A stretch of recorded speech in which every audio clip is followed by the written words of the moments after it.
management. Church management. Or church administration practices. So, napaka-importanting bahagi po ng mga manggagawa ng Panginoon na alam po natin i-manage yung ating mga iglesia. Dahil kung hindi ay meron tayong problema. Magkakaroon tayo ng problema. Siguro po dapat una maintindihan natin gaano ba ka-importante ang church management. So, importance of church administration. Sabi po dyan, church administration is the backbone of a well-organized and efficiently functioning church community. So, backbone daw po ang church administration para sa isang maayos at organisadong church community. So napaka-importante po na tayong lahat ay alam natin kung paano po natin i-administer yung ating iglesia. Bakit? Ito daw yung backbone. Ano ba yung backbone? Siya yung kung tayo po yung ating spinal cord. Kung may problema yan, hindi ka makakatayo ng maayos. Kung may scoliosis ka, di ba? Kubado ka. Kung meron kang slip disc, hindi ka talaga makakalakad o makakatayo ng maayos. Kaya po, ang church administration ay kinukumpara sa backbone ng isang organisadong iglesia.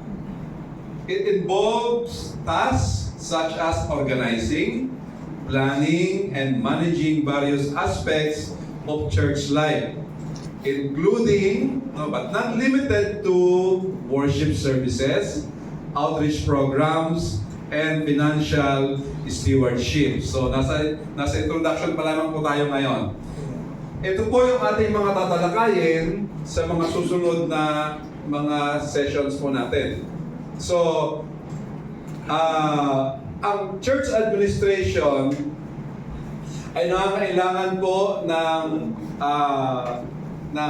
pagpaplano, pag-organisa, pag-manage ng lahat ng aspeto. Kung ano po yung nasa loob ng iglesia, ano po yun? Yung mga worship services natin, yung mga outreach programs natin, mga ginagawa natin sa iglesia, even yung financial stewardship. So, yan pong tatlong bagay na yan, siguro po dyan tayo pupokus dahil marami sa iglesia ang nagkakaroon ng problema sa tatlong aspetong iyan. At pag nagkaroon tayo ng problema sa tatlong aspetong iyan, ay hindi po makapag-function ng maayos ang iglesia. Kung bakit may mga iglesia po o may mga simbahan, sad to say, ay nauubusan ng miyembro. Gugulat po tayo, ang isang outreach nagsara o nangungunti yung miyembro o hindi makabayad ng kanyang renta, di po ba? O iniiwanan ng miyembro. Bakit? Kasi boring na sa loob ng iglesia. Yung mga worship services ay parang hindi na napagplanuhan. Basta na lang dumalo sa iglesia at wala na pong plano. Hindi na organize. So, importante po ang church administration. Bakit? Kasi po, ang sabi nga, yan daw po yung backbone ng ating iglesia. So, ito po yung kailangan, sabi diyan, ito ang kung bakit ang church administration ay crucial, importante, mahalaga sa loob ng isang iglesia. Bakit po? Kailangan po ng effective stewardship. Yan, pagkasabi mo nga, stewardship. Ano ba ang pagkakaintindi natin sa stewardship? Sabi diyan, church administration ensures that the resources, including time, talents, and finances, are used wisely and for the benefit of the congregation and the community. Yan daw po yung kung bakit crucial, importante ang church management. Bakit? Kailangan po kasi ng maayos na stewardship. Pinagkalooban po tayo ng Panginoon. Pinagkatiwalaan tayo ng isang iglesia. Mga flocks ang pinagkatiwala sa atin ng Panginoon at nasa balikat natin ito. Kung hindi po natin mapapangalagaan ng maayos ito, cargo po natin ito sa Panginoon. Di ba nakakalungkot pag matutulog ka sa gabi pagkatapos ng worship service ng Friday, tapos bungi-bungi yung upuan, yung alam mo kasi kung saan nakaupo, paboritong upuan ng inyong pong mga miyembro, tama po? At pag napansin mo na wala si ate doon sa upuan niya. Di ba ba? Mayroong problema. Unless meron siyang sakit. Kung bakit po ang isang miyembro ay uma-absent, no? Napaka-importante po ng Sabbath day. Tinuro sa atin yon. Pero bakit may mga Fridays na lumiliban ang isang miyembro? Tanungin po natin ang sarili natin. Baka meron akong problema sa pag-manage ng church. Baka hindi ko naayos yung pangangalaga sa miyembrong ito. Kung hindi man, baka yung mga leader ko ay hindi ko naturuan ng tama kung paano i-manage, no, ang kanilang mga ministeryo. So, importante po yung effective stewardship sa pag-manage ng isang iglesia. Sa mga susunod po natin pag-aaral, tatalakayin po natin yung mga bagay na yan, especially yung ating finances. Okay. Kasunod, sabi diyan, order and structure. Yan. Kung bakit crucial o importante ang church administration, bakit po? Ang sabi diyan, it provides the necessary structure for the church, allowing it to run smoothly.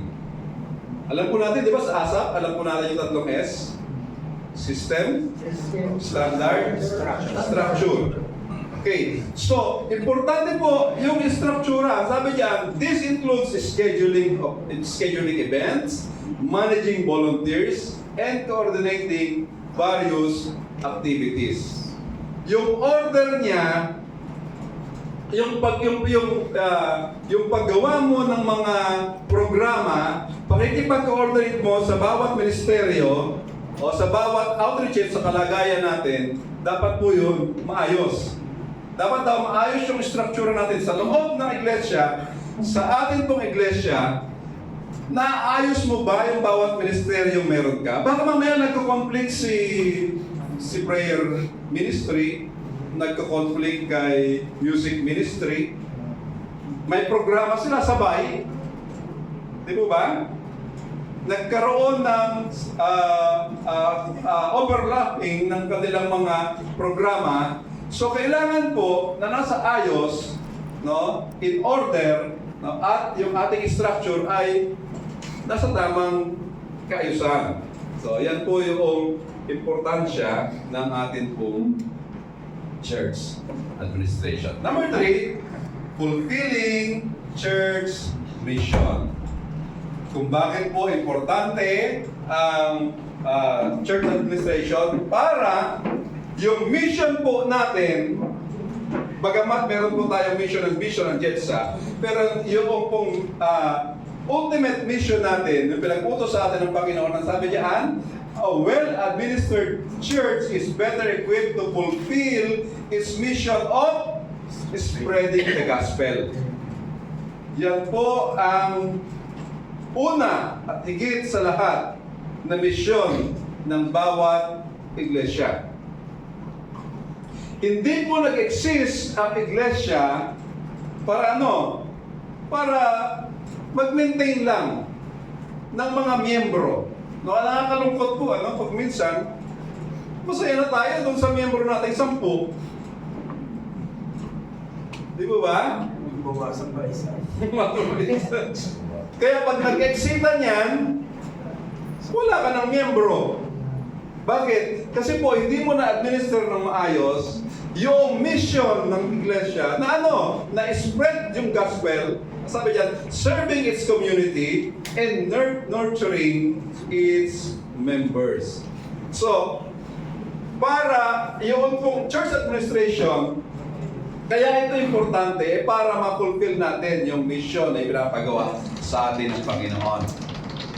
Madali po natin magawa ang mission natin sa iglesia kung maayos yung pag-administer natin ng ating church. Kung maayos yung pamalakad natin ng ating church. Number 4, financial responsibilities. Diyan po tayo madalas bumabagsak.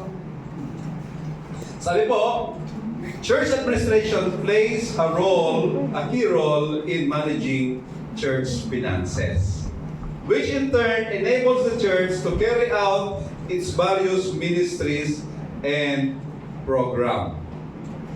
Again, importante, ang church administration, bakit po kabilang diyan yung financial responsibilities. Tayong mga tagapanguna, huwag po nating iasa o huwag nating ipagkatiwala ng lubos, wala ka ng pakialam doon sa pag-manage ng finances ng iglesia. Si finance ministry ang bahala dyan. Pag kulang na yung pera, problema mo yan. Mag-abono ka. Di ba? Responsibilidad po nating mga tagapanguna na i-manage yung finances ng bawat ng ating nasakupan.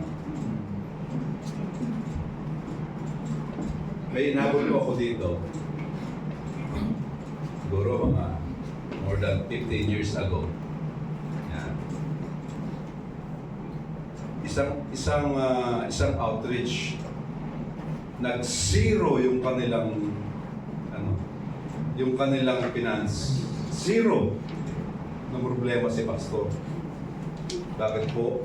Kasi yung kanyang finance head servant nagbakasyon, hindi na bumalik.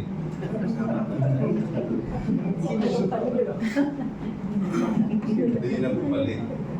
Si pastor, mga problema, walang pambayad ng baha, walang pamparenta, walang pagkain pag Friday, walang pambayad ng kuryente, wala lahat.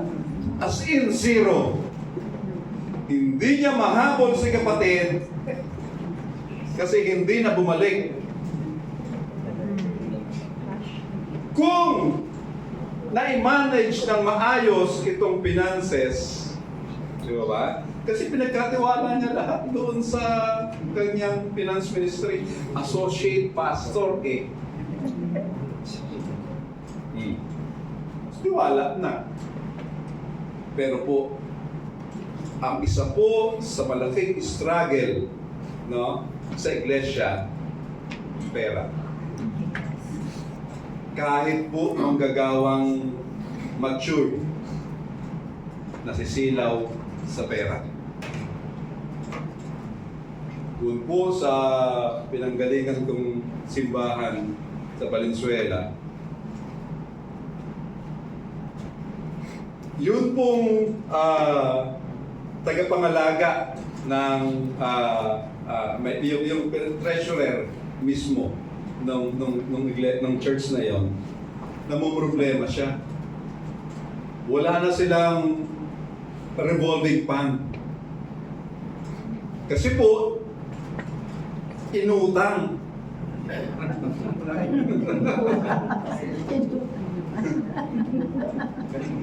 Alam niyo kasi yung umutang? Pastor. Inutang ni pastor.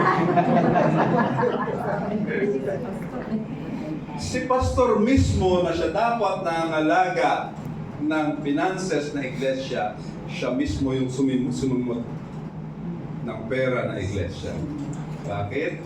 Kasi po, hindi niya alam yung kanyang responsibilidad bilang isang tagapangalaga ng iglesia. So, ang biblical foundation po ng church administration, nasa introduction pa lamang po tayo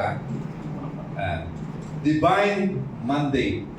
Yan. Sabi diyan, the Bible provides a divine mandate for church leadership and organization. Meron pong mandate, no, ang church, ang Diyos sa atin.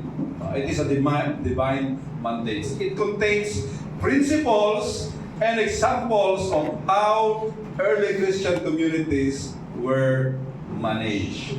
Yan. Yun po palang church administration ay hindi lamang basta administration. Meron pong panawagan sa atin ng Panginoon para i-manage ang ating iglesia. Naalala nyo yung kwento sa Biblia na nagkakagulo sila dahil hindi nila alam kung paano iayos yung iglesia. Yung mga mayroong nagtuturo, mayroong mga nagpapakain, mayroong mga kung ano-ano mga ginagawa. Ano nangyari? Nag-appoint po sila ng mga deacon.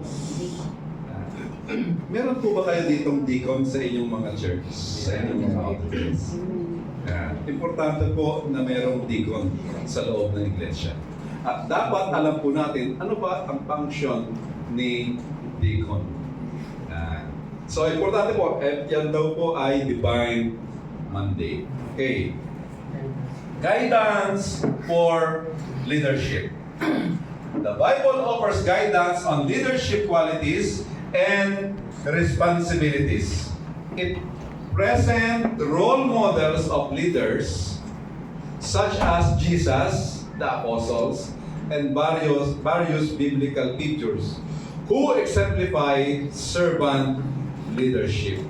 Yan. So, ang church administration, no, nagbibigay po ito ng gabay sa atin pong pangunguna sa leadership. At ito po ay noong early church, nung naitayo ang iglesia, noon pa man, meron na pong administration. At ito po ay pinangunahan ng mga naunang mga disipulo. Kung bakit dumami at umabot, no, sa atin ang ebanghelyo dahil maayos nilang napangalagaan, na i-distribute, na hati-hati ang responsibilidad ng bawat isa. Ano po yung style noon, di ba? Yung mga disipulo nagdalawa-dalawa. Partner. Ano na po yun? Pagmamanage na yun ng isang iglesia. Yeah. Ano pa? Stewardship. Okay. Ang Bible ay nagtuturo sa atin ng stewardship. Yung pinagkatiwala sa atin ng Panginoon, maliit man yan, konti man yan, o marami man yan, ikaw po ay merong responsibilidad dyan. Ano daw sabi? The Bible emphasizes stewardship, teaching that we are responsible for the resources of God, resources God has entrusted to us. This includes our time, talent, and finances.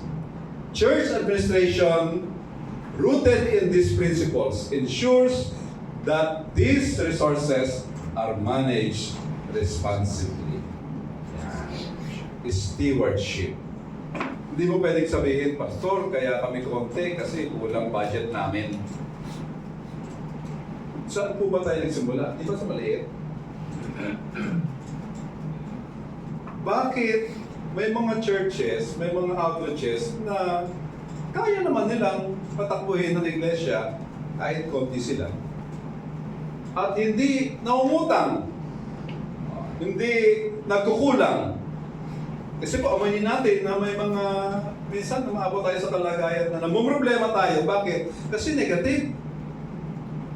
Kulang yung pambayad sa bahay, no? Bayaran ng bahay, namumroblema ka kung kani-kanino ka nangungutang sa mga miyembro isa pong sampal sa atin bilang tagapanguna kung tayo po ay nangungutang sa mga miyembro natin para pambayad sa mga pangailangan ng iglesia. Yung stewardship po, alam naman natin ito, kung paano natin pagkasyahin kung ano yung meron tayo. Wala kang malaking pera pero ang laki ng iglesia mo. Hanap ka ng maliit. Di ba? Nangihinayang tayong bitawan yung iglesia, yung church dahil maganda yung lugar, maraming parking, malaki yung worship hall. Pero yung membro mo, 10 kalahati lang. Bakit yung kalahati? Diba? Tapos, pagkainan talagang busog sarap. Wala ng budget. Diba? At pagkatapos, sige lang ang labas ng pera. Bahala na mong problema si Finance Ministry. Diba? So, napakahalaga po nitong stewardship. So, anong purpose ng teaching na ito? Sabi dyan, the purpose of this teaching is to what? Equip church leaders and members with a complete understanding of church administration from a biblical perspective. Yan. By the end of this teaching, you should be better prepared to administer your church effectively. Yan. Ano ba yung key objectives?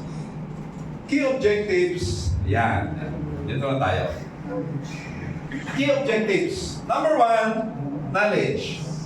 Of course, dapat matuto tayo. Hindi pwedeng widow-widow. Alam niyo yun? Na bahala na si Batman.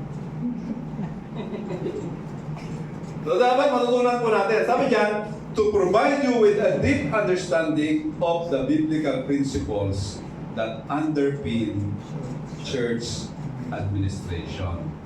Na mas malalim na kaalaman, no? Sa biblical principle ng ng church administration. So yun po yung objectives nitong pag-aaral na ito. Ikalawa, skills. To equip you with practical tools and strategies for implementing these principles in church administrative process. Yan. Magkaroon ka ng skill, kakayanan. Sapagkat ang pag-manage po ng iglesia ay hindi tsamba-tsamba. Ang pag-manage ng iglesia ay hindi hula-hula. Bahala na kesera-sera. Ano yun? Whatever will be, will be. The future's not us. Kaya dumami, di dumami. Pag nawala, yung nawala, bahala na si Pastor Joseph dyan. Kailangan po natin ng skills. At ito nga po yung ating ginagawa. Ito yung ating pinag-aaralan. Itong ay ang ating mentoring. Matuto po tayo, ano ba yung kailangan kong gawin parang ang iglesia pinagkatiwala sa akin ng Panginoon ay hindi lamang maintenance church. Minsan po, kung kumpleto tayo sa maintenance church, ano yun? Yung 10 kayo, o 20 kayo, okay na yun. At least kung walang problema, di po ba? Minsan po, nakontento tayo doon sa miyembro natin na magilang-gilang na lang. Anyway, hindi ako problema sa kanila. Full support sila. Lahat sila kumikilos. No? Tumatakbo naman yung iglesia. Pero ano ba yung panawagan sa atin? Diba? Spread the gospel. Ibahagi yung salita ng Panginoon. Lalo na, nandito po tayo sa Saudi Arabia, sigurado uuwi at uuwi yung mga miyembro natin. pag hindi yan na-replenish, ano yun? Hindi yan napalitan. Bakit? Kasi hindi mo na-manage ng maayos yung iglesia, at kasama sa management na iglesia ay i-mobilize mo yung iyong evangelism, yung iyong discipleship, di ba? I-mobilize mo ang lahat ng yan. Isip ka ng strategy, paano ba na ang mga miyembro pinagkatiwala sa akin ng Panginoon ay hindi lang manatili sa iglesia, dumami pa. Ang pinakamaganda pong estrategiya ay mag-develop ka, hindi member, leader. Bakit? Kasi po ang leader nag-multiply. Ang member nagdadagdag lang. Ayan. At pag yung member na wala, nababawasan yan. Pero pag nag-disciple tayo, nag-train tayo ng mga leaders, hindi po natin problema ang magparami. Bakit? Kasi kusang dumadami yan. Mapapansin niyo po, ang iglesia na mabilis dumami pero walang leader, mabilis din kumonte. Napapansin niyo yan? May mga iglesia na may gift sila sa evangelism. Yung kanyang mga miyembro, pag mayroong nakausap sa kung saan, nandun na sa iglesia yan pagdating ng Friday. Kaya lang, ang gift nila, evangelism lang. Hindi mo hinone, hindi mo, anong sa Tagalog yung hinone, hindi mo nilinang yung kanyang talento, yung kanyang skills, para para maging leader. At dahil hindi mo yan nilinang, yung mga dumarating sa iglesia, pag nagsawa yan, pag nabore yan, pag namroblema yan, aalis yan. Ano may iwan sa'yo? Yung mangilan-ngilan lang na naging leader. Bakit? Kasi wala yung skills. Hindi na-develop ang skills. Ano ba? Ang purpose ng teachings na ito ay inspiration. Dapat ma-inspire tayo. Pagkatapos ng pag-aaral natin ito ay talagang maging maayos na yung pamalakad natin sa iglesia. Sabi diyan, to inspire you to lead and serve with integrity, humility, and accountability in alignment with the teachings and examples found in the Bible. Isa-isay natin. Sabi, to inspire you to lead and serve with integrity.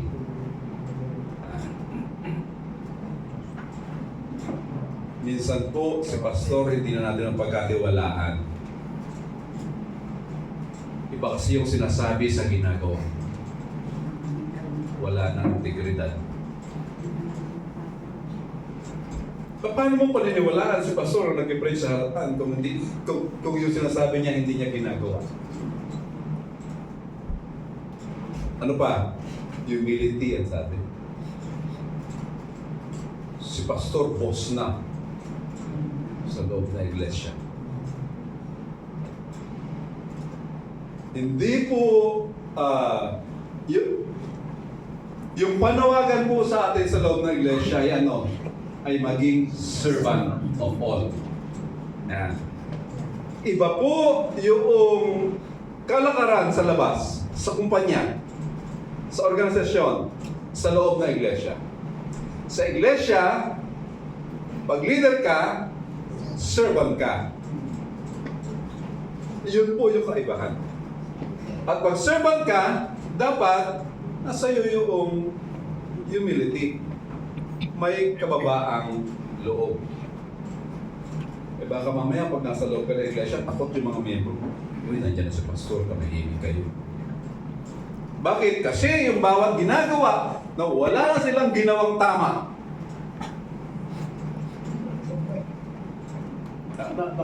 Naka-experience kayo ng gano'n. Pag dumarating si pastor na nanahimik, no?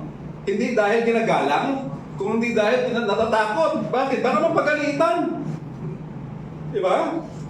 Lahat napupuna. O, nakailang plato ka na. Hindi mo ba? Yan. At ano ba? Sabi, accountability. Yan po yung kailangan nating matutunan. Yung accountability. Tayo pong lahat ay may pananagutan sa Diyos. Sa bawat kaluluwang pumapasok sa loob ng iglesia. Pag pumasok sa loob ng iglesia yan, dapat bago yan lumabas o bago yan mawala doon sa flats mo, sa pangalaga mo. Dapat pag umalis yan, umuwi yan kung saan mamapunta yan, isang malagong Kristiyano. Hindi po yung Kristiyanong pag lumabas na iglesia, ayoko nang bumalik dyan. Diba? May mga ganon. Ayoko nang bumalik sa iglesia yan, pare-pareho lang naman. Di ba? Napupulaan. Okay. Understanding church administration.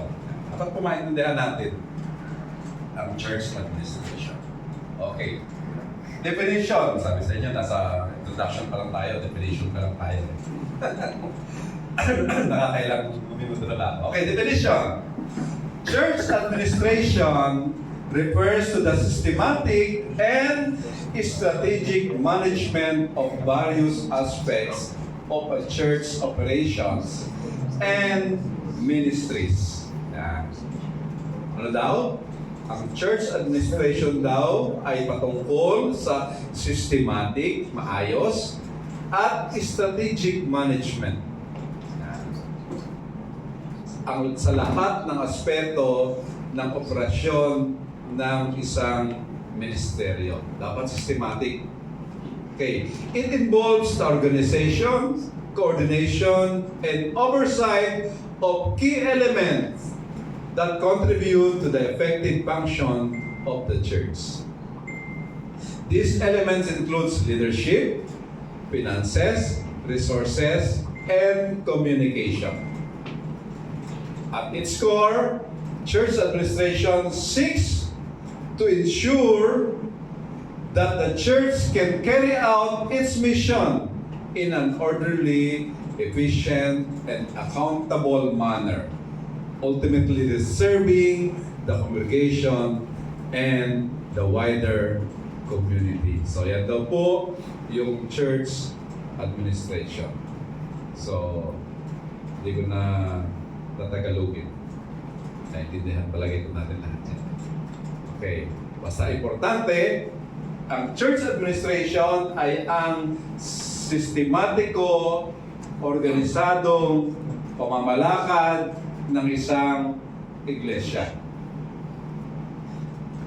Ang isa po sa pinakamalaking church sa buong mundo ay nasa Korea. Alam niyo ba yun? Kay Pastor Paul. Yan. At alam niyo po itong si Pastor Paul, nakakilala lang to sa Panginoon. Dati siyang Buddhist. Pero dahil sa maayos na sistema nitong taong ito, lumaki po ng lumaki yung kanyang iglesia hanggang siya po ngayon ang biggest church sa buong mundo. Yung kanya pong pinangunahan. Sa sobrang laki ng iglesia, kung tinignan mo po, parang, paano mong i-manage ito? Diba? Paano mong hahati-hatiin yung bawat cell group? Isa pong nakita kong magandang halimbawa ay yung church sa Pasig. Ano nga yung sa Pasig? Doon sila po sa CCF. Yan. Kasi po may mga kamag-anak at kakilala ako sa CCF. Nakarating na kayo sa Pasig, CCF? Ang laki po ng kanilang iglesia. Ang laki. Kung di ako nagkakamali, 5 palapag. At yung kanilang pulpito nandoon sa baba, nasa ground floor. So, imagine ninyo, 5 palapag, puno ng miyembro. No? Pero, pagkatapos po ng kanilang service, may mga kanya-kanya silang mga D-group. D-group ang tawag nila doon. Hindi ko alam kung ano yun. Discipleship. Yan. Namamanage nila ng maayos itong iglesia ito dahil doon sa sistema. Ngayon, kumpara po natin. Alam nyo yung Bread of Life?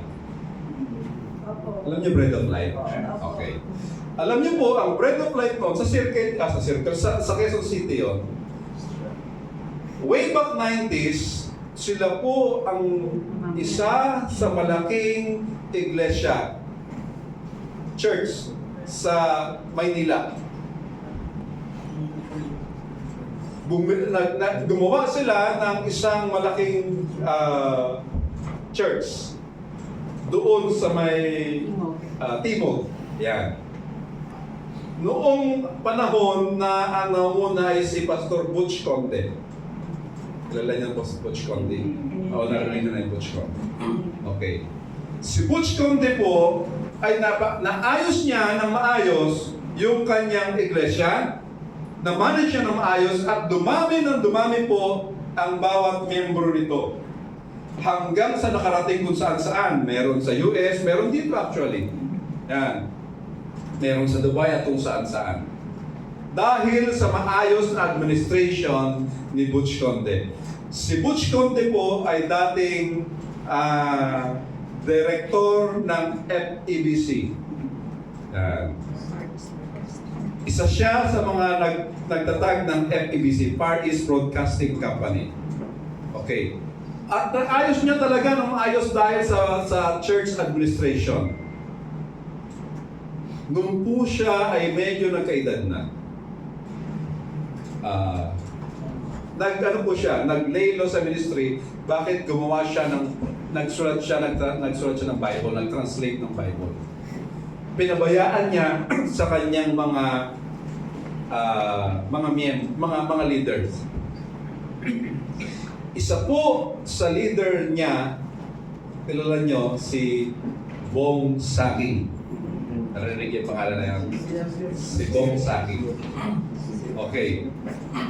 Dahil sa hindi naayos na sistema, merong pangyayari kay Bong Sagi na dinisiplina siya ng Bread of Life.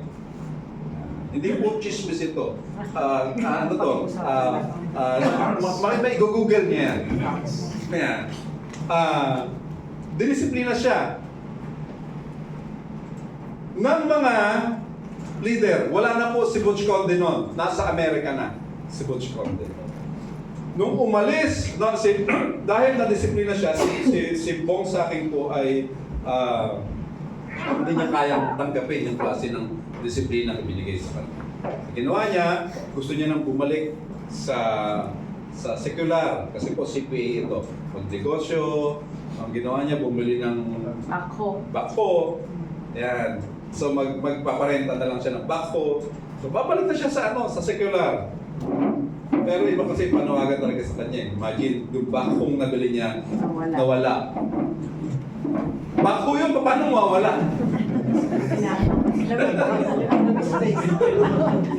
Sino bubuhat nun? Pero nawala eh. Anyway, siguro, ano na yun? Gawa na yun ng Panginoon para bumalik siya sa ministeryo. So, sa madaling sabi, nawala po siya sa bread. Napunta siya actually ng CCM. Okay. Nung nasa bread na, eto na. Dahil hindi na maayos yung pamamalakad ng mga leader nila doon, unti-unti pong nauubos yung miyembro ng Bread of Life. Unti-unti.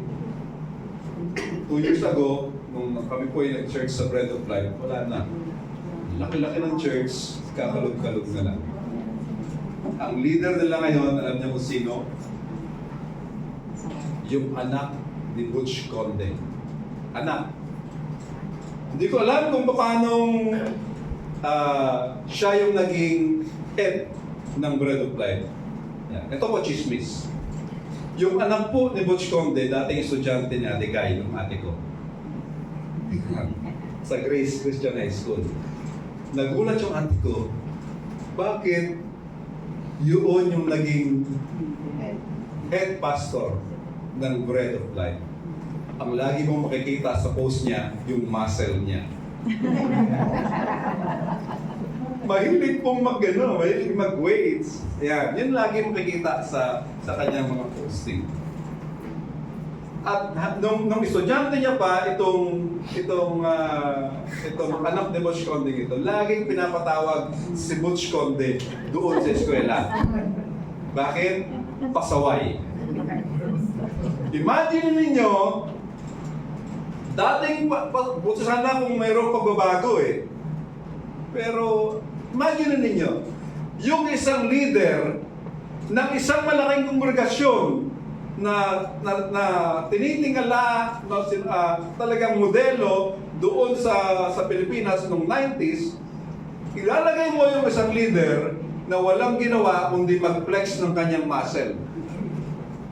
So ano po ang mangyayari sa isang iglesia?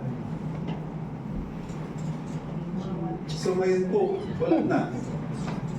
Talagang halos umubos na yung miyembro nitong Bread of Life. Ano nangyari? Naglipatan ng CCF.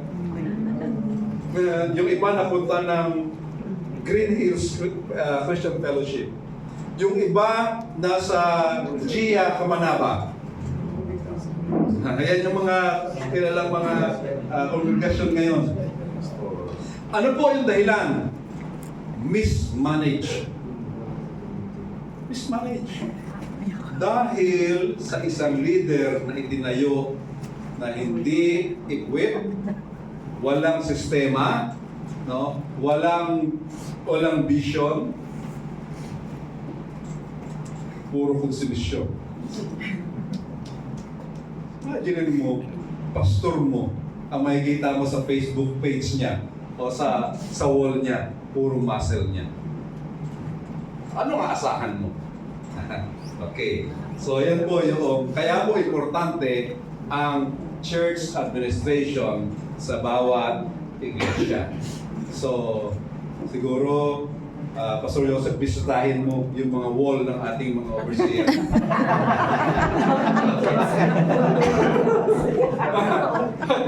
Kung ano yung laman ng mga wall ng mga overseer natin, kung ano yung pinopost nila sa kanilang mga wall. Yeah, medyo minsan nagugulat ako yung dating nandito sa JLGM.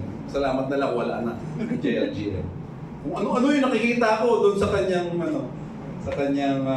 sa kanyang wall. Okay. So, ito po yung component. Key components of church administration. Yan, ito lang po tayo magtatalakay. Okay, 30 minutes pa. Okay. Key component of church administration. Number 1, leadership and governance. Yeah. Leadership and governance.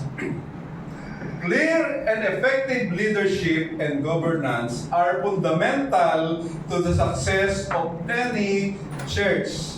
This component involves, number 1, leadership structure. And number 2, spiritual leadership. Yan. Importante po, no, ito pong component na ito, yung leadership, pamumuno, at governance ay, ano ba sa Tagalog yung governance? Pamamalakad. Yan. Iba po yung pamumuno sa pamamalakad. Okay. Leadership structure. Okay. Sabi niyan, leadership structure. Establishing a clear hierarchy and roles for church leaders. Sa leadership po, dapat maisaayos natin yung tamang struktura o ano ba yun, responsibilidad ng bawat leader natin, which may include pastors, elders, deacons, and various ministry heads. The Bible provides guidance on selecting and appointing qualified leaders. Yan. So, anong sabi? Importante daw yung leadership structure. Dapat, no, alam natin ano ba yung trabaho ni associate pastors, anong trabaho ni elders, anong trabaho ni deacons, anong trabaho ni ministry heads. Yung hindi sila nag-kompetisyon. Yan. Kuminsan po kasi, di ba, sa isang iglesia, nag-aagawan ng miyembro. Ano yun? Hindi pwede makipag-practice sa inyo. Meron kaming gagawin. Di ba? Practice ng music ministry. Hindi pwede hahayo kami. Di ba? Nagkakaroon ng conflict. So dapat, bilang isang tagapanguna, alam mo kung paano isaayos, no, yung mga leader mo, yung hierarchy nito, yung pagkakasunod-sunod nito, o yung responsibilidad nila. Bagamat servant po tayo, meron pong mga hierarchy. Ano yun? Siyempre, si pastor, tagapanguna. Hindi mo pwedeng sabihin na, servant ka naman, pastor servant naman tayong lahat Pero hindi, merong respeto sa bawat posisyon ng bawat leader. Ngayon, halimbawa, meron kang isang head servant, no? Head servant ng administration o transport ministry.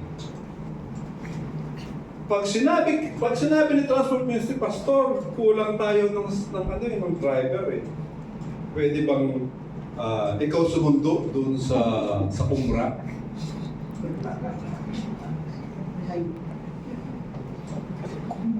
Sabi, hindi pwede, pastor ako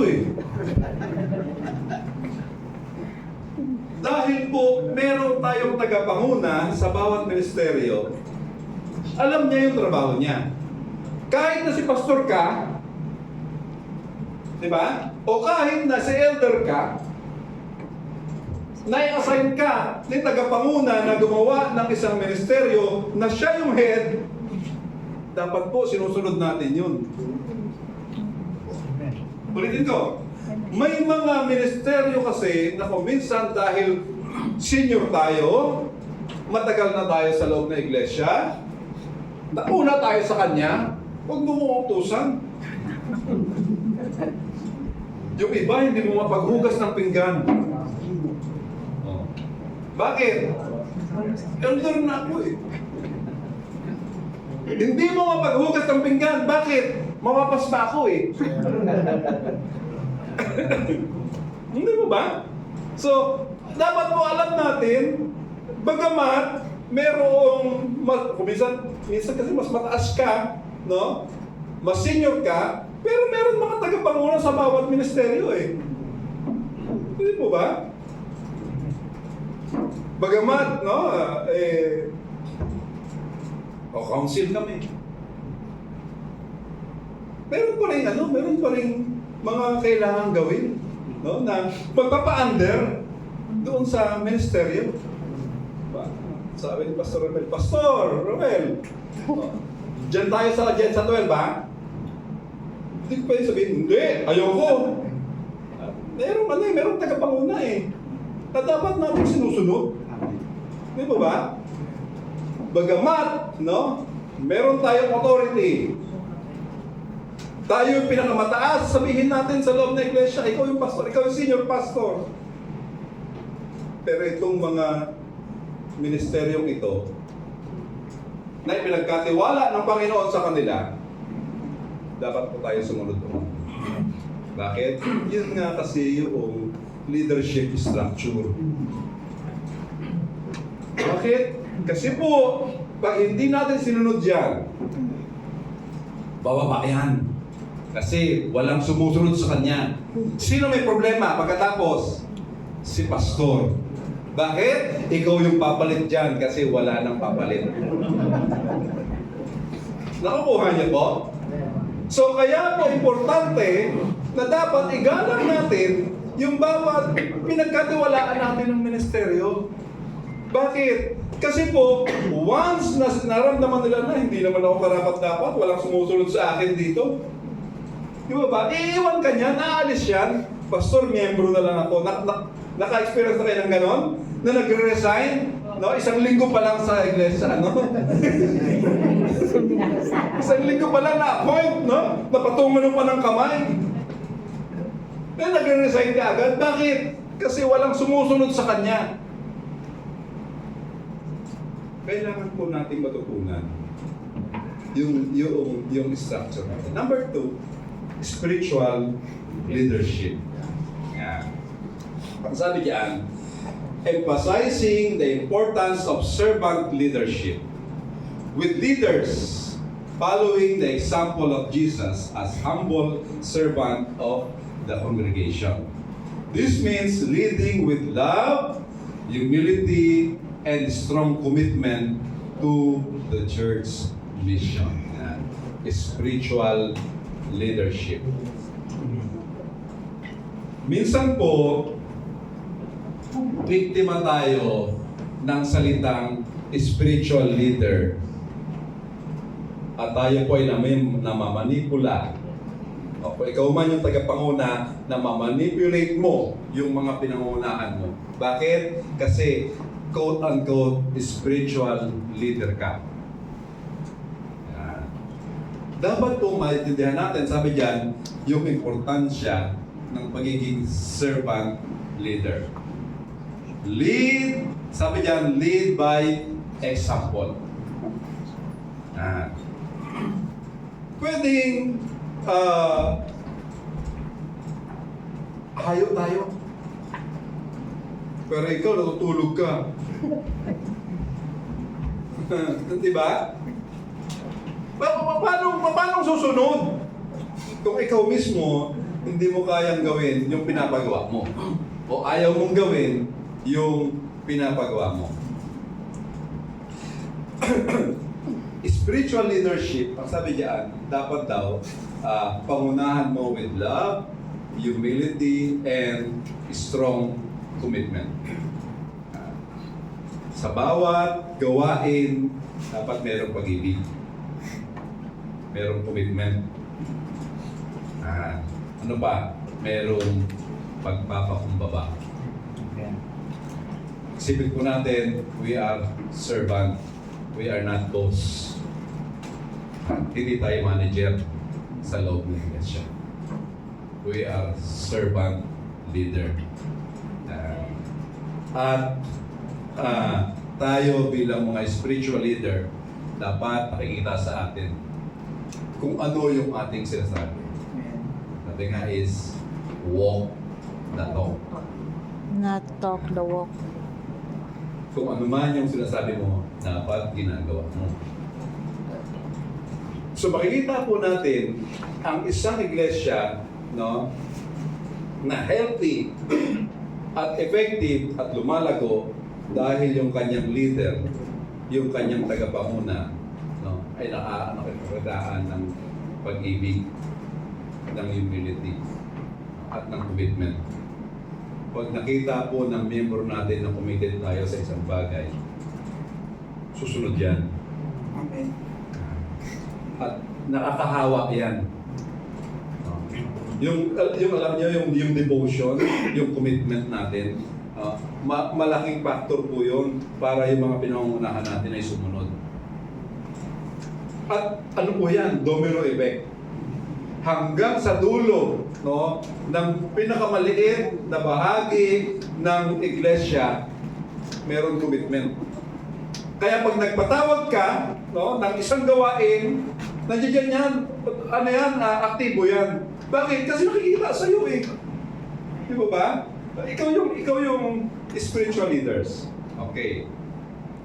Financial stewardship. Ito tayo minsan, sumasablay eh. Okay. Sabi diyan, responsible financial management is a critical aspect of church administration. Napaka-critical po ng financial management. This component involves, ayan na, budgeting and financial planning. Number one. Number two, proper accounting and reporting. Yan. Ano ba yung budgeting and financial planning? Nakakatawa po, yung huling ating annual, yung binanggit ni Brother Mario, na nagkaroon dahil meron na tayong budgeting, lahat tayo masaya. Bakit? Kasi naiayos na natin yung ating finances. Ang sabi dyan, budgeting and financial planning. Creating and adhering to a budget that outlines the allocation of funds for various ministries and expenses. This process ensures that the church's financial resources are used wisely and transparently. Yung pera pong pinagkatiwala sa atin, dapat nagamit natin wisely. Yan. Yun pong perang hawak-hawak natin, no? Yung perang pumapasok sa kaban natin, dapat po transparent din tayo sa kung ano ang ating pinagkagagastosan. Ang isang iglesia, pag hindi po alam ng miyembro kung saan napupunta yung kanilang tithes and offering, pansinin ninyo, yung mga susunod na buwan, bawas na yung kanyang pagbibigay. And eventually, hindi na yan magbibigay. Bakit? Hindi nila alam saan ba natin ginagastos yung bawat sentimo na pumapasok sa ating kaban. Dapat po magamit wisely. Bakit? Kasi po, pinagkatiwala lang sa atin yun. Hindi sa atin ang pera yun. Pag hindi nagamit ng maayos, sa atin pa rin puputok ang problema. Transparent. Nagre-report po ba tayo sa church? Amen. Baka yung ginastos ni pastor para sa kanyang sasakyan, di ba? Nagbigay ka, naglabas ka ng budget para sa maintenance sa sasakyan ni pastor. I-report mo. Wag mong ikahiya. Si pastor naman yan eh. Entitled naman siya. Ano pa? Kung nagbigay ka ng love gift, no? Sa kung saan man, labas ng iglesia, i-report mo. Bakit po? Kasi importante po yung transparency. Hindi pwedeng itatago mo. Hindi pwedeng itago ang expenses ng iglesia. Bakit? Kasi po eventually, hindi na tayo pagkakatiwalaan. At lamang po tayo, katiwala tayo sa bawat sentimo na pumapasok sa iglesia. So, importante po yung budgeting and financial planning. Nagkakasya ba yung pumapasok? Alam mo na ang mga tithers mo ay mangilan-ngilan lang. O sabihin mo ng 90% ang tithers mo, alam mo naman kung magkano sweldo nila. Di ba ba? Alam mo, at the end of the month, kung magkakano yung papasok doon sa kaban. So dapat, alam mo rin kung paano mong ilalabas at magkano ilalabas mo sa bawat buwan. Eh baka mamaya, one day millionaire ka. May nagbigay ng nagbonus si kapatid eh. Ang laki nung kanyang tithes nung buwan na yun. Halika! Ano tayo? Type tayo, type. Oh, kape-kape tayo. Starbucks tayo. Di ba ba? So, dapat po meron tayong pagpaplano. Meron tayong pag-budget sa bawat perang pumapasok sa iglesia. Kasama po yun, no? Sa pag-manage natin ng iglesia. Next is proper accounting and reporting. Yan. Proper accounting and reporting. Implementing sound financial record keeping practices and providing regular, transparent financial reports to the congregation. Accountability and transparency are essential in financial stewardship. Yan. Ano yan? Proper accounting and reporting. Hindi mo naman kailangan maging CPA para i-manage mo yung kaperahan ng iglesia. In-out lang naman yun, di ba? Debit credit. Oh, sige, hindi natin alam debit credit. In-out. Pumasok, lumabas. Di ba? At kung ano man ang pumasok, i-report mo. Ano man ang lumabas, i-report mo. Maging transparent po tayo sa financial report. Kung pwedeng i-post mo doon sa bulletin board, wag lang yung pangalan ng iyong mga tithers. Hindi po tayo Iglesia ni Cristo na nagpo-post ng pangalan ng mga tithers. Hindi po proper yon, unethical po yon. Pero maganda rin na nakikita nila, bakit? Negative kami ngayong buwan na ito. Di ba ba? Ang miyembro, pag nalaman nila na negative yung iglesia sa buwan na yon, mayroong conviction. Doon papasok yung generous giving. Di ba ba? Minsan kasi, kulang talaga yung tithes. Di ba ba? Yung tithes ay pambayad lang ng pagkain. Pambayad ng bahay. Wala na kayong pang Starbucks. Bakit po? Kasi kala ni member, maraming pera, maraming nagtatides. Bakit? Hindi mo nire-report eh. Hindi mo sinasabi sa iglesia na wala ng pera o kulang yung pera ng buwan na ito. Darating yung panahon, matatapos yung magbabab, kung ang bayaran mo ay every 6 months, nagtatabi ka, di ba, buwan-buwan, alam ni member, walang makitabi sa buwan na ito. Bakit? Kulang eh. Kulang yung pumasok eh. Mas marami yung binili ng pagkain eh. Bakit? Kasi laging karne. Hindi na ayaw kasi ni pastor ng isda eh. Kaya yung budget namin sa pagkain medyo malaki. Ay, pero ito yung problema. Kung laging ganun, hindi mo na ma-manage ng maigi yung kaperahan ng iglesia at hindi mo nire-report, itong miyembro, hindi niya alam kung ano yung nangyayari sa iglesia. So, walang conviction mapasok. Pero kung alam po, kung alam, transparent tayo sa lahat ng nangyayari sa loob ng iglesia. Kung nakalagay doon si pastor tumanggap ng love gift? Di ba ba? Minsan, ayaw natin ipaalam na may trabaho naman si pastor, ba't tumatanggap pa ng honorarium yan? Negative na nga tayo, may honorarium pa yan. Ilagay mo. Pag nakita, si pastor, walang honorarium Dukot nga ito, bigyan ko kay pastor. Di ba? Nakaranas na ba kayo ng gano'n, pastor? Na mayroong tumabi sa iyo? Pastor, pang-gasolina. Bakit? Kasi nakita nyo sa report, kulang kasi, negative kasi. No? Wala nang pang-gasolina sa pastor. Pastor, yung sapatos mo, nakanganganaw. Pang-sapatos ka. Di po ba?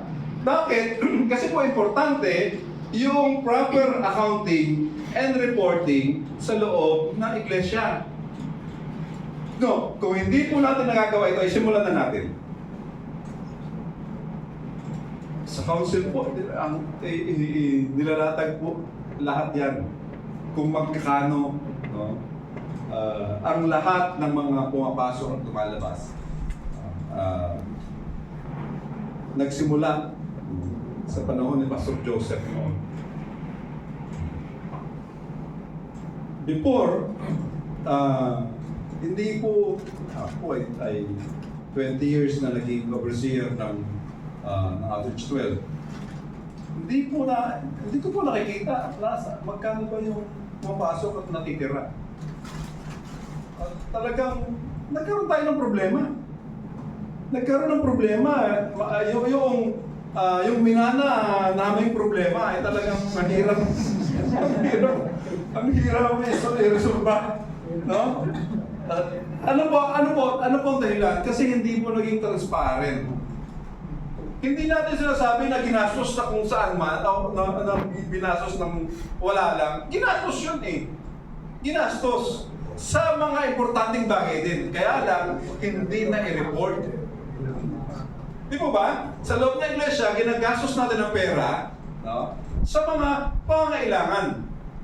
Pero pag hindi na i-report ng maayos, hindi alam ng miyembro sa panahon. Minsan naman, walang nagkakontrol.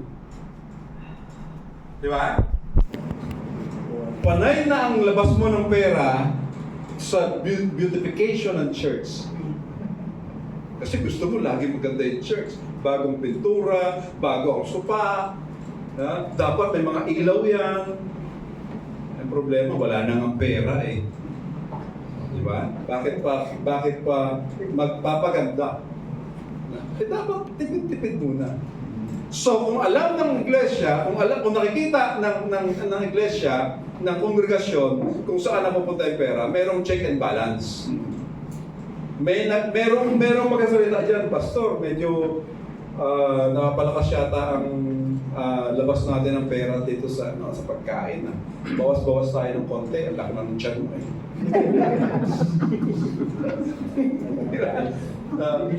Bawas tayo ng budget. Anyway, konti na lang tayo eh.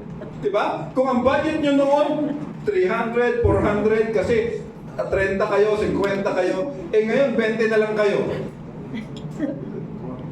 Di mo ba? So anong dapat gawin? Adjust naman. Kalahati yung nawala eh. Kasi hindi mo na-manage ng maayos ng iglesia eh. Di magbawas ka rin ng budget mo. Bakit? Kasi pag yung budget mo, the same pa rin kung maraming tithers, maraming attendees, hindi ka nagbago, ano mangyayari? Magdideplete. Mauubos. Siste, mangungutang ka. Pastor Joseph, wala kami pambayad ng renta. Alam niyo po yun? Yun po yung ano yung tawag doon? Yun po yung ayaw naming marinig sa council na walang pambayad ng renta ang isang outreach. Yung iba nga, walang anniversary. Ang handa nila, galunggong. Bakit? Walang pera. Bakit walang pera? Hindi na-manage ng maayos ang kaperahan ng iglesia. Ano ba naman, tuwing buwan, di ba? Nagtatabi ka sana. Alam niyo yun?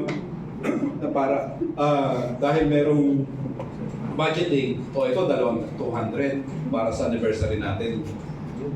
Lang 10 buwan pa bago mag-anniversary. So tawag mo subi? Magsubi-subi tayo. Para sa anniversary. Ito para sa pangtaip natin. Di ba? Meron kang tinatabi. Meron kang sinusubi. Okay. So, 10 minutes. 10 minutes pa. Okay, next. Human resource management. Yan. Human resource management. Effective church administration requires the recruitment, mentoring, and management of volunteers and staff. These components involves, number one, recruiting and mentoring core leaders. Number two, developing and implementing policies and procedures. Yan. Sa isang iglesia, meron din pong recruitment, may recruiting. Pero ang tawag lang natin, medyo iniba lang natin, pinaganda lang natin yung tawag. Ano yon? Appointment, delegation. Pero totoo, recruiting pa rin yun. Nagre-recruit ka. Di ba po sa isang kumpanya, pag nag-recruit ka, anong kailangan? Qualified dapat. Hindi pwedeng maglalagay ka lang ng tao. Wala kasi tayong wala tayong music ministry head servant eh. Ikaw na lang. Yung music ministry head servant nalagay mo eh, kasi boses ko. Baritone. Di ba? Eh, ano mangyayari sa music ministry? Hindi pwede. Ay, hindi nila alam ang boses ko. Sintonado po ako. Yan. Okay. So, kailangan po, sabi recruiting. Sige, isa natin. Okay. Recruiting and mentoring core leaders. Okay. Identifying the needs of the church's various ministries and recruiting individuals with the appropriate skills and spiritual gifts.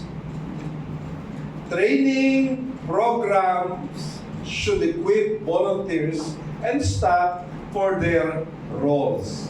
Yan. So, kailangan po magre-recruit tayo, mag-a-appoint tayo ng mga leaders sa bawat ministeryo. Hindi pwedeng saluhin natin lahat. Minsan nagugulat kami sa council. Meeting ng evangelism. Nandito si pastor. Sipag na pastor. Meeting ng music. Si pastor ulit yung dumalo. Sipag talaga ni pastor. Meeting ng music. Si pastor ulit. Lahat ng meeting nandito si pastor. Nasaan yung leader niya? Pastor, nasa leader mo? Wala akong leader, wala qualified eh. Pwede ba naman yun? Bakit? Hindi po natin na-train. Kailangan po natin mag-recruit ng individuals na appropriate doon sa skills niya, sa spiritual gifts niya. Hindi mo pwedeng solohin lahat. Paano na lang kung si pastor nag-backslide?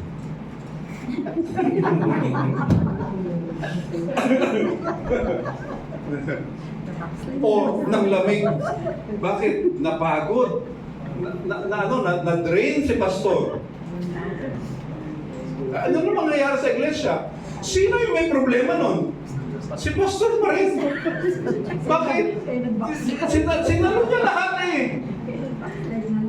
Di ba? Hindi siya nag-recruit, hindi siya nag-appoint, hindi siya nagtalaga ng manggagawa sa bawat ministeryo. Okay. Hindi lamang itatalaga. Ano sabi? I-mentor mo yan.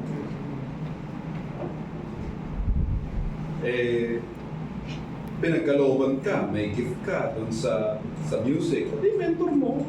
Tapos, yun na yung gawin mong head. Huwag mo nang pakialaman. Minsan po kasi, nag-a-appoint tayo ng isang head, pagkatapos pinapakialaman pa rin natin. Di ba ba? Pag pinakialaman mo yan, ikaw na lang, pastor eh. Wala rin naman akong silbi. So, kailangan po natin i-train yung appropriate na dapat doon sa ministeryo na kanya pong kinalibilangan. At, i-mentor, turuan, i-disciple. Dapat, yung miyembro mo na naging leader, ano lang yan eh, kopya-kopya lang eh. Di ba? Napapansin ninyo? Kung ano yung pastor sa loob ng iglesia, ganun yung miyembro niya. Napansin po natin yan? Kung ano yung personalidad ni pastor, yun din yung magiging personalidad ng kanyang miyembro. Kung si pastor mahilig mag-basketball, player yung miyembro niya. Kung si pastor mahusay kumanta, o music ministry yung kanyang mga miyembro, mga nganta yung kanyang mga miyembro. Alam niyo po yun, yung transfer of spirit. Eh kung si pastor, gastador, ano yung membro niya? Pulagsak din. Di ba? Ang daming utang ni pastor. Yung membro niya, hindi sa utang. So, kailangan po natin mag-recruit ng tamang manggagawa sa bawat ministeryo na meron tayo. At tanong, pastor, ilan lang kami? 10 lang kami, pastor. 12 yung ministeryo. Kulang pa. Diba? Meron ganun, di ba? So, okay lang. Anyway, nagsisimula pa lang tayo. Pero habang dumadami, dapat meron kang tinatalaga sa bawat ministeryo. Habang natatagdag. Hindi naman tayo nagsimula sa malaki kagad eh. Meron ba dito mega church kagad? Meron ba tayong outreach na 50 kagad? Wala naman eh, di ba? Saan tayo nagsimula? 10, 9. Di ba ba? At dahil na-manage natin ng maayos, itong 10 pirasong ito, nagdodoble ito. Nagtitriple pa. Bakit? Kasi ang dinadagdag mo, worker, leader. Di ba ba? Bakit? Na-mentor mo siya, naturuan mo siya, nailagay mo sa tamang posisyon. Kasi po, alam natin, kilala natin yung miyembro natin. Itong kapatid nito, tama lang na ito yung kanyang posisyon. Pero, pag nakita po naman natin na medyo napapagod na yata si kapatid walang kapalit, ikaw muna dyan, pagtsagaan mo na. Di ba? Minsan ganun tayo, di ba? Ikaw na dyan. Ito si kapatid talagang suko na. Wala na. Lupay-pay na talaga. Pero wala ka kasing mai-appoint, mai-palit eh. Diyan ka lang, pagtsagaan mo lang. Alam niyo po, ito yung nagiging problema. Dahil sa hindi natin, ngayon po, naglagay na tayo ng termino, di ba? Hindi ko alam kung ina-apply nyo na yan sa inyong mga outreach. May term na tayo. Bakit? Kung yung presidente nga, may term eh. Di ba? Bakit? Kasi po, malaking tulong ito dahil pag ikaw ay naitalaga, 2 taon ang iyong term. Talagang buhos mo yung iyong lakas dyan, yung talento. At aminin man natin o hindi, pag tayo po'y nasa isang ministeryo, no, at dumating sa punto na talagang mapagod tayo. Kaya nga, maging si pastor, mayroong sabbatical leave na tinatawag eh. Ba yan? After 7 years, si pastor entitled para sa sabbatical leave. Ano yun? Enjoy naman ni pastor na medyo pa-chill naman. Alam niyo po ba yun? Yung sabbatical leave po ay ini-enjoy ng mga tagapanguna after niya mag-serve ng 7 taon. Hayaan natin siya mag-sabbatical. Bakit po? Totoo nakaka-drain. Talagang mapagod ka. Salamat na lang, meron tayong 1 month vacation every year. O yung iba, every 2 years. Yun na yung sabbatical leave natin. Di ba? So, please naman, pag nagpakasyon si pastor, huwag niyo nang istorbohin. Amen. Hayaan yung mag-enjoy sa Boracay si pastor. O yung mga miyembro nyo, di ba? Nagpunta nagbakasyon. Hayaan natin, huwag mo nang message. Anong gagawin natin? Ganyan. Hayaan niya magbakasyon. Ayun na nga yung kanyang sabbatical leave. Para pagbalik niya, refresh ulit siya. Nakakuha niyo po? So ngayon, kung ikaw, pastor, babakasyon ka, enjoy mo bakasyon mo.